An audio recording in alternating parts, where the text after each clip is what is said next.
একেদৰে কৰিমগঞ্জতো বান পৰিস্থিতি পৰ্যবেক্ষণ কৰে জলসম্পদ মন্ত্ৰী পীযুষ হাজৰিকাই। জিলাখনৰ কুশিয়াৰা, সিংলাই আৰু লংগাই নৈৰ পানী বিপদসীমাৰ ওপৰেৰে বৈ থকাত হাহাকাৰ পৰিস্থিতিৰ সৃষ্টি হৈছে।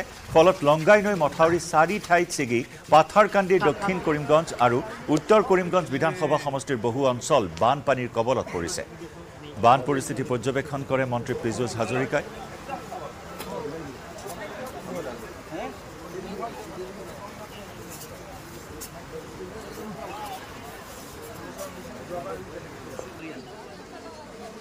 জিলাখনৰ কুশিয়াৰাৰ জলপৃষ্ঠ বৃদ্ধি পাইছে। সিংলাই আৰু লংগাইৰ বাঢ়নি পানীয়ে ইতিমধ্যে বিপদসীমাৰ ওপৰেৰে বৈ কেইবা স্থানত মথাউৰি ছিগাত এতিয়া বহু পৰিয়াল জলবন্দী হৈছে, বহু ক্ষয় ক্ষতি হৈছে।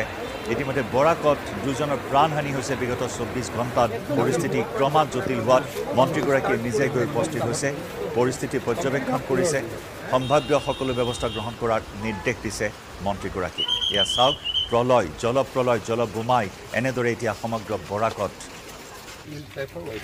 বিভীষিকাৰ সৃষ্টি কৰিছে।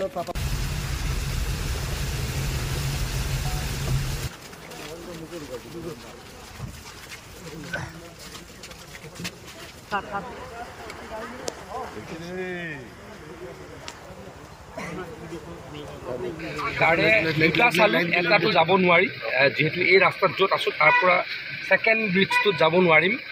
3 নম্বৰৰ ব্ৰিজটো চাবলৈ গৈ আছোঁ ৰাতাবাৰীত।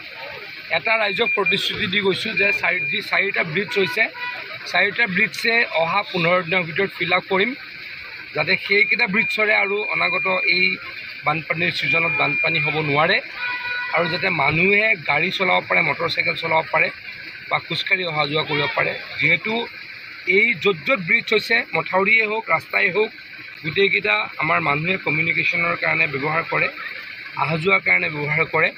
মানুহে যাতে অসুবিধাত নপৰে তাৰ কাৰণে ব্যৱস্থা নিশ্চয়কৈ কৰি দিম।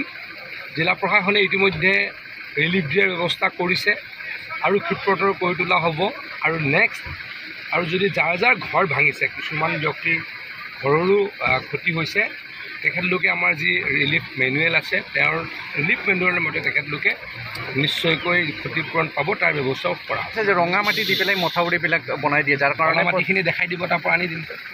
তাতেও ৰঙা মাটি আছে। কয় তেনেকৈ নহয়, আমি কাম ভালকেই কৰোঁ, কিন্তু প্ৰকৃতিৰ যেতিয়া তাণ্ডৱ হয়, যোৱাকালি আপোনালোকে খবৰ ল'ব, এইকেইদিনত কৰিমগঞ্জত এবছৰত যিমান বৰষুণ হয় এটা ছিজনত, 50% বৰষুণ 4 দিনত হৈ গ'ল।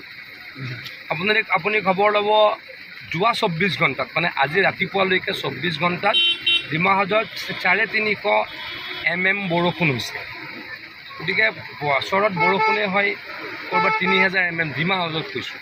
তাৰে এদিনত যদি 350 mm হয়, তেতিয়া ক'ৰবাত নহয় ক'ৰবাত প্ৰকৃতিৰ লগত যুঁজাটো কষ্ট হয়। একজেক্টলি মোক সংখ্যাটো এই মুহূৰ্তত মোৰ লগত নাই, কিন্তু মই খবৰ ৰাখি আছোঁ, যোৱাকালিৰ পৰাই খবৰ ৰাখি আছোঁ।